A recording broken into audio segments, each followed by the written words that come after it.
სომხეთში საპარლამენტო არჩევნების კენჭისყრის დასრულებამდე სულ ცოტა დრო რჩება. ყურადღება თანდათან შედეგების მოლოდინზე გადადის.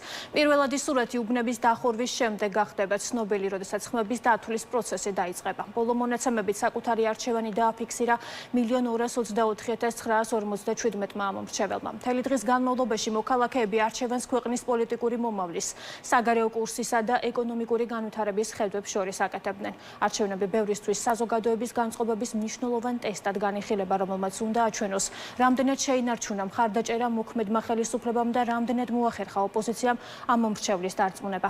გამარჯვებისთვის 16 პოლიტიკური პარტია და პარტიების 2 ბლოკი იბრძვის. პარლამენტში მოსახვედრად საჭირო ზღვარი პარტიებისთვის 4%-ია, ხოლო პარტიების ბლოკებისთვის 8%. როგორც მედია წერს, არჩევნები მშვიდ ვითარებაში წარიმართა, თუმცა დღის განმავლობაში რამდენიმე ადამიანი დააკავეს ამ მომრჩევლის მოსყიდვის საქმესთან დაკავშირებით. რამდენიმე ლოკაციაზე ჩატარდა ჩხრეკაც. ვიდრე სომხეთის მე-9 მოწვევის ეროვნული ასამბლეა დაკომპლექტდება, ჩვენი ჟურნალისტები მერაბ პაპაშვილი და მერაბ მეტრეველი, რომლებიც დილიდან ერევანში მუშაობენ, სომხეთში კენჭისყრის დღეს შეაჯამებენ. მერაბ, პირდაპირ ეთერში ხართ, გისმენთ.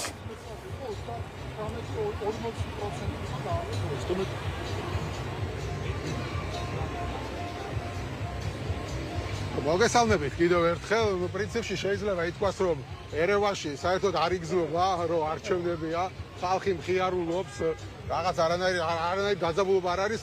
მე ალბათ ბევრი არჩევნები გამიშუქებია და ასე ვთქვათ, წყნარი არჩევნები არ მინახავს ჯერჯერობით. აქ ვეკითხებოდი ხალხს, რომ სადმე რავი დაძაბულობა ხო არ არის, რომელიმე უბანზე რამე ხო არ ხდება, სადმე ტიტუშკა ხომ არ შევარდა.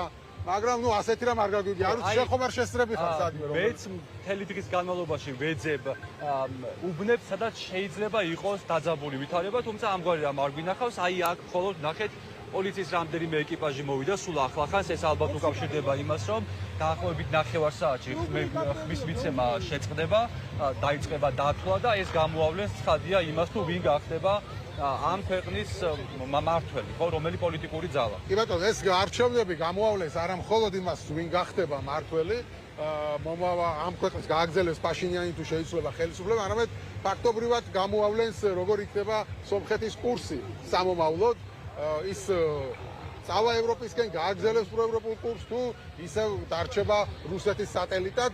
ამის შესახებ ყველას კარგად მოეხსენება სომხეთში. დღეს ჩვენ ერთ-ერთ საარჩევნო უბანზე ვიყავით, გადავიღეთ, რიგები მთელი დღე იყო, როგორც ამბობენ, არის უპრეცედენტო აქტივობა არჩევნებზე, ასეთი აქტივობა არ ყოფილა.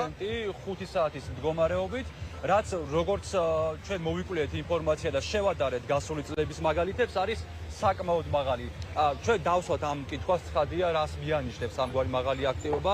ჩვენ გვეყოლება სტუმარი რამდენიმე წუთში, იქამდე კი შევყვებოდი უბნებზე არსებულ სიტუაციაზე, ხო? და იქ უბნებზე ხალხს ბუნებრივია ვეკითხებოდით, არა მხოლოდ იმის შესახებ, ვის მისცეს ხმა და ასე შემდეგ, არამედ მათი ქვეყნის საგარეო ორიენტაციის შესახებაც და საკმაოდ საინტერესო პასუხებიც მოვისმენთ. ეხლა ყველა ბუნებრივია არ თანხმდება ინტერვიუს, მაგრამ ვინც დაგთანხმდა, საინტერესო იყო და მოდით მოусმინოთ მოსახლეობის აზრს პირველ რიგში. ხმა ფაშინიანისთვის არ მიმიცია, არ მომწონს მისი საგარეო პოლიტიკა. ჩემი აზრით, სომხეთი რუსეთთან უნდა იყოს. ხმა ნომერ 5-ს მივეცი ახალ ძალას. ჩვენ ევროკავშირთან უნდა გვქონდეს კარგი ურთიერთობა, რადგან ეს ახალი შესაძლებლობების ფანჯარას ხსნის. ვიმედოვნებ, რომ ვინც გაიმარჯვებს, ხალხზე იზრუნებს. დღეს გადაწყდება თუ რა მიმართულებით წავა სომხეთი. ხმა მართულ პარტიას მივეცი. ჩვენი ადგილი აუცილებლად ევროკავშირშია. ჩემი აზრით, რუსეთმა ჩვენ გვიღალატა. ხმა ფაშინიანს მივეცი, მომწონს როგორც პოლიტიკოსი, არ მიყვარს რუსეთი, სომხეთი ევროკავშირის და საქართველოს გვერდით უნდა იყოს. რუსეთი ისე იქცევა, რომ მას ყველა განუდგა, არ გვინდა ისე ვიცხოვროთ, როგორც რუსეთში ცხოვრობენ. გაზის გადაკეტვით რუსეთი ვერ შეგვაშინებს. ჩვენმა მინისტრმა თქვა, რომ ამის პრობლემა არ იქნება. გაზს როგორც ირანიდან, ისე აზერბაიჯანიდან მივიღებთ. თუ საჭირო იქნება, საქართველოც დაგვეხმარება. Спасибо.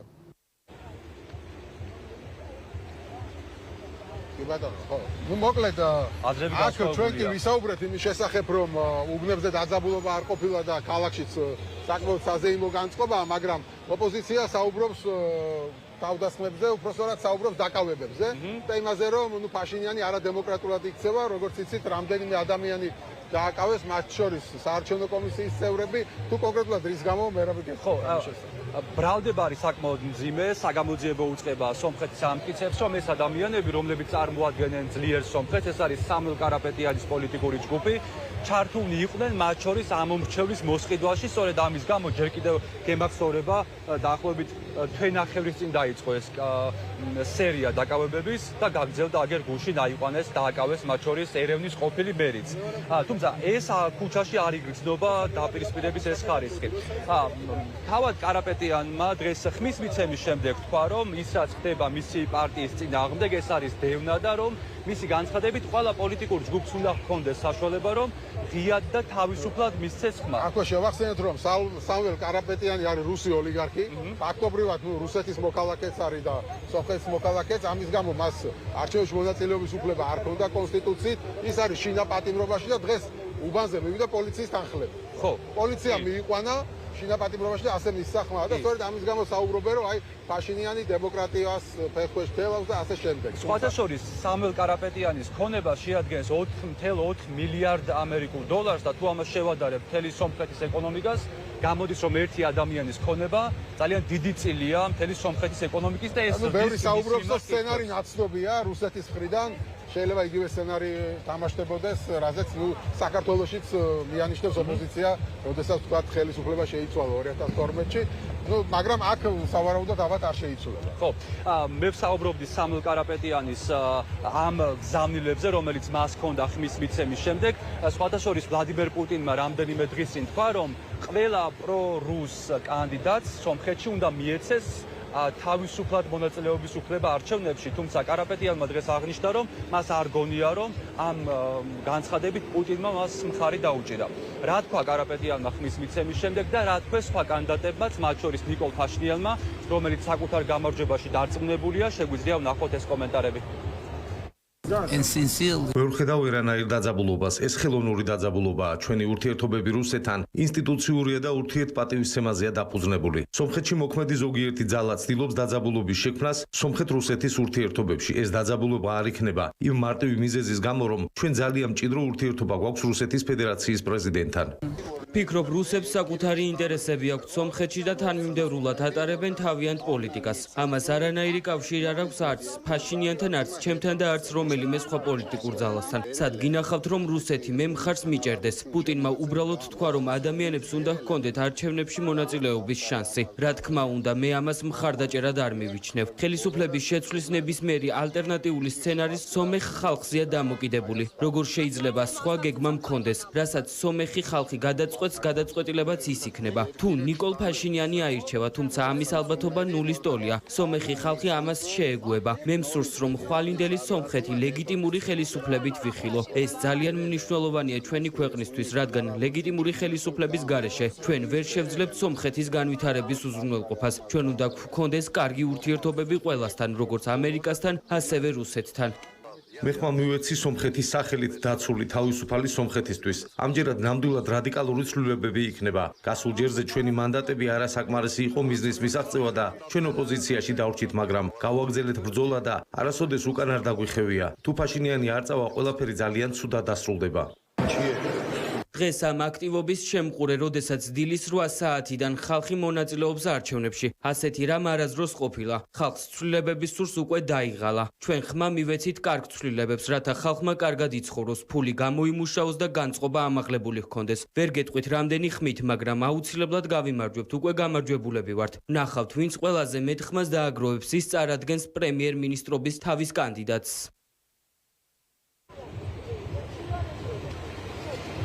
ნუ პრინციპში მე ვთქვი უკვე დასაწყისში, რომ ამ არჩევნებს ძალიან დიდი გეოპოლიტიკური მნიშვნელობა აქვს და ამის შესახებ ბუნებრივია პოლიტიკოსებიც საუბრობენ. აქ ჩვენ შემოგთავაზებთ სულ რამდენიმე წუთში ინტერვიუს, რომელიც ჩავწერეთ სომხეთის ეროვნული ასამბლეის საგარეო ურთიერთობათა კომიტეტის თავმჯდომარესთან. მასთან ვრცელი ინტერვიუ ჩავწერეთ, საკმაოდ ამ ინტერვიუს სრულ ვერსიას შემოგთავაზებთ გადაცემა რეზიუმეში ხვალ, თუმცა ეხლა საკმაოდ საინტერესო მცირე ფრაგმენტს მოგასმენინებ და შემდეგ უკვე სტუმართან ერთად დავბრუნდეთ. კი ბატონო. ადამიანი ამბობს, რომ ეს არჩევნები არ არის მხოლოდ არჩევნები, ეს არის რეფერენდუმი. ეთანხმებით თუ არა ამ აზრს? მე ვფიქრობ, ეს არჩევნები თუ რეფერენდუმი თუ ბევრი რამ შეიძლება ეწოდოს, განსაკუთრებით მნიშვნელოვანია იმისთვის, რომ დავინახოთ, როგორ აფასებს ხალხი მშვიდობისთვის მიმდინარე პროცესებს სომხეთში და მის გარშემო. ეს არის მნიშვნელოვანი სომხეთის მომავლისთვის, სომხეთის დამოუკიდებლობისთვის, სუვერენიტეტისთვის. სომხეთის მომავალი დამოკიდებულია არჩევნებზე, ამიტომ არის მასში მონაწილეობა მნიშვნელოვანი. თუ არჩევანია დამოუკიდებლობასა და მარწყვის შორის ჩვენ ვირჩევთ თავისუფლებას. იმიტომ რომ ჩვენ შეგვიძლია ვიპოვოთ გზა, როგორ გავყიდოთ მარწყვი, მაგრამ ჩვენ არ ვართ მზად რომ გავყიდოთ ჩვენი დამოუკიდებლობა და ეს სრულებით სწორი არჩევანია. ისინი ვინც ფიქრობენ რომ ჩვენი მარწყვის არ ყიდვით შეიძლება ხალხი ხელახლა დაფიქრდეს დამოუკიდებლობის საკითხსა და სუვერენიტეტზე. ძალიან ცდებიან.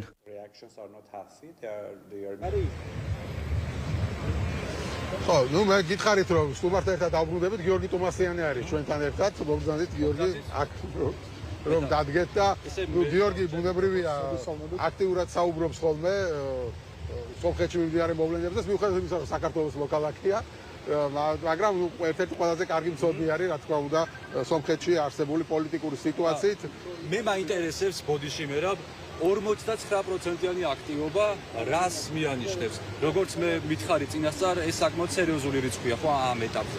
კი, თუ შევადარებთ წინა არჩევნებს მაგალითად, ან ყველა არჩევნებს, ძირითადად 49% იყო მთლიანად არჩევნებში, ან ნაკლებიც კი. ახლა 5 საათის მდგომარეობით გვაქვს 49%, ხოლო სავარაუდოდ უკვე 8 საათის ამ საბოლოო შედეგებით ხება გაცილებით მეტი, რაც მიანიშნებს იმაზე, რომ სომხურ მოსახლეობასაც ესმის რამდენად გადამწყვეტი არჩევნები არის ეს სომხეთის ბედისთვისაც და პირდაპირ ვამბობ რეგიონის ბედისთვისაც, იმიტომ რომ ეს დიდი ხანია გახდა გეოპოლიტიკური არჩევანი მთელი კავკასიის რეგიონის ტრანსფორმაციით და თქვენ იცით რომ საქართველოსთვის ჩვენ ამაზე ბევრი გვისაუბრია, მერაბ რამდენად მნიშვნელოვანია ეს საქართველოსთვის, სწორედ ამიტომაც ყველანი აქ ვართ და ვცდილობთ მათ შორის რომ აქაც დავაკვირდეთ მოვლენებს და სიმშვიდე არის, რაც ყველაზე მნიშვნელოვანია, სტაბილურად მიმდინარეობს პროცესი მნიშვნელოვანი დარღვევების გარეშე. ხო, მაინტერესებს ამ არჩევნების გეოპოლიტიკურ მნიშვნელობას რომ გაუსვათ ხაზი კიდევ ერთხელ, საბოლოო ჯამში შეიძლება თუ არა ვთქვათ, რომ თუ პაშინიანის ხელისუფლება დარჩა, რუსეთი სომხეთს დაკარგავს. კი, შეგვიძლია პირდაპირ ვთქვათ, რომ პაშინიანის ხელისუფლების დარჩენა ნიშნავს ნამდვილ სუვერენიტეტს, სომხეთის დამოუკიდებლობას, რომელიც ავტომატურად ნიშნავს, რომ ძველ ფორმატში გუბერნიის სტატუსში სომხეთი აღარ დაბრუნდება, ამით ზურგს გაუმაგრებს საქართველოს და დიდი ხნის განმავლობაში საქართველო უმაგრებდა, ესე იგი, პირველ პოზიციებს, პირველ ფლანგს პრაქტიკულად სომხეთისთვის, რუსეთის ნებისმიერი შთანთქმისგან, ახლა სომხეთმა უკვე ზურგიდან უნდა ხარი დაგვიჭიროს, გარდა ამისა, გეოპოლიტიკურ კონტექსტს ემატება ის, რომ აზერბაიჯანი და ცენტრალური აზიაც ეძებენ გასასვლელს რეგიონიდან და მათ არ სურთ მხოლოდ რუს ოლიგარქ ივანიშვილზე დამოკიდებულება, რადგანაც გაურკვეველია მისი გეოპოლიტიკური არჩევანი საბოლოო ჯამში, ამიტომაც სომხეთით ალტერნატივის არსებობა ნიშნავს იმას, რომ რუსეთი ნამდვილად ვერ შეძლებს აზერბაიჯანის და ცენტრალური აზიის რუსეთის გავლენიდან გასვლას და შესაბამისად რუსეთის გავლენას პოსტსაბჭოთა სივრციდან ამ არჩევნების შედეგად, პაშინიანის გამარჯვების შედეგად ტოვებს საბოლოოდ უკრაინა, მოლდოვა ცალკე ცხადია და აქეთ ფლანგში პრაქტიკულად სომხეთი, აზერბაიჯანი, ყაზახეთი, უზბეკეთი, თურქმენი, ყირგიზეთი, ასეთ თუ ისეთი ფორმით, მაგრამ რჩება საქართველოს საკითხი და ეს არჩევნები საქართველოს ნამდვილად გრძელვადიანად შანსს აძლევს იმისა, რომ გადავარჩინოთ დემოკრატია და გადავარჩინოთ საქართველოს ევროატლანტიკური გეზი, რადგანაც პრემიერი პაშინიანი, რომელიც დღეს აცხადებდა, რომ ძალიან უყვარს საქართველო და ქართველი ხალხი, როცა მას კითხვა დაუსვეს, ყოველთვის აცხადებს, რომ საქართველოსთან ერთად მიისწრაფთი სომხეთი ევროპული ინტეგრაციისკენ. გიორგი, მინდა ეს რამ მკითხო. დღეს რობერტ ქოჩარიანმა ხმის მიცემის შემდეგ თქვა, რომ თუ ნიკოლ ფაშინიანი არ დათმობს ძალაუფლებას, მაშინ შედეგები იქნება მძიმე. აი, წარმოვიდგინოთ სიტუაცია, რომ დღეს დამთავრდა ხმების დატვლა და გამოქვეყნდა შედეგები და ნახეთ, რომ ნიკოლ ფაშინიანმა გაიმარჯვა. მეტიც საკონსტიტუციო უმრავლესობა აიღო. ამ შემთხვევაში ველოდებით თუ არა ოპოზიციური ფლანგის მხრიდან რაიმე სახის წინააღმდეგობას და თუ ველოდებით ამის რესურსი გააჩნია თუ არა დღეს თუნდაც კარაპეტიანს, თუნდაც ქოჩარიანს და სხვებს. მნიშვნელოვანია აღინიშნოს, რომ ოპოზიციური ფლანგი უკვე გარკვეული პერიოდია საუბრობს და დღესაც საუბრობს სწორედ არჩევნების ჭყალებში გაყალბებაზე. და რევოლუციურ სცენარზე. აქ აღსანიშნავი არის, რომ რევოლუციური სცენარის არავის არ ეშინია სომხეთში, რადგან ამის პოტენციალი არ აქვს, რომ ქონოდათ აქამდეც ვიხილავდით ქუჩაში ვერ გამოყავთ ხალხი, რადგანაც ამ ძალებს აღარ აქვთ ისეთი მასშტაბური მხარდაჭერა და არც იმ დროს ჰქონდათ ძირითადად მათი მხარდაჭერა რუსეთს ეფუძნებოდა.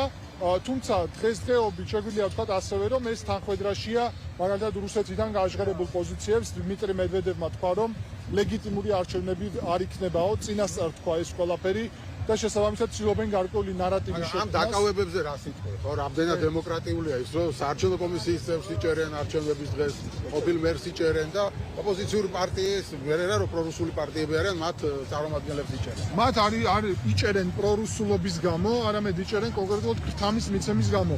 რუსი ოლიგარქი სამელ კარაპეტიანის მთელი კამპანია აგებულია ქრთამზე, უზარმაზარი რაოდენობით და სომხეთში არის ძალიან მკაცრი წესები ამასთან დაკავშირებით, რომელიც ფიქრობ, რომ საქართველოშიც ძალიან სასარგებლო იქნებოდა. ეს არის 7 წლიანი პატიმრობა ქრთამის მიცემისთვის და ქრთამის აღებისთვის. დამამძროულად ქრთამში მარტო ფული არ ითვლება, ნებისმიერი ტიპის სარგებლის მიღება ითვლება ქრთამად. შესაბამისად, სამელ კარაპეტიანი, რომელსაც პოლიტიკური კაპიტალი არ გააჩნია და არის უზარმაზარი, ყველაზე მდიდარი სომეხი, უზარმაზარი 5 მილიარდი გააჩნია როგორც ივანიშვილს და ძალიან სერიოზული ბიზნესები აქვს სომხეთში. ამ ყველაფრის მეშვეობით ცხადია ხალხს თავაზობს, მაგალითად კონტრაქტებს, დასაქმებას, პირდაპირ ფულს და ასე შემდეგ.